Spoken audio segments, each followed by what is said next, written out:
Hello guys, നമുക്കിന്ന് സിമ്പിളായിട്ടുള്ളൊരു സെൻറ്റാങ്കിൾ art വരയ്ക്കാം. ആദ്യം ഒരു സർക്കിൾ വരയ്ക്കുക, എന്നിട്ട് അതിനെ 6 പാർട്സ് ആക്കി ഡിവൈഡ് ചെയ്യുക. എന്നിട്ട് ഇതേപോലെ കർവ്ഡ് ലൈൻസ് വരച്ചു കൊടുക്കാം. പിന്നെ ഇതേപോലെ ഇടയിൽ ചെറിയൊരു കർവ്ഡ് ലൈനും വരച്ചു കൊടുക്കാം. ഇത് തെറ്റിപ്പോവാതിരിക്കാനാണ് കേട്ടോ നമ്മൾ ആദ്യം പെൻസിൽ വെച്ച് വരച്ചു കൊടുക്കുന്നത്. എന്നിട്ട് നമ്മൾ ബ്ലാക്ക് പെൻ വെച്ചിട്ട് ഇതേപോലെ വരച്ചു കൊടുക്കുക. ഞാൻ സാധാ ജൽപ്പനാണ് കേട്ടോ ഇവിടെ ഉപയോഗിച്ചിരിക്കുന്നത്.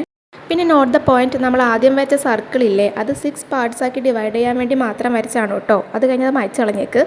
പിന്നെ ഈ കാണുന്ന പോലെ ചെറിയ ലൈൻ്റെ ടിപ്പ് വലിയ ലൈൻ്റെ ടിപ്പായിട്ട് ഇതേപോലെ കർവാക്കി വരച്ചു കൊടുക്കുക. അങ്ങനെ എല്ലാ സൈഡും വരച്ചു കൊടുക്കുക.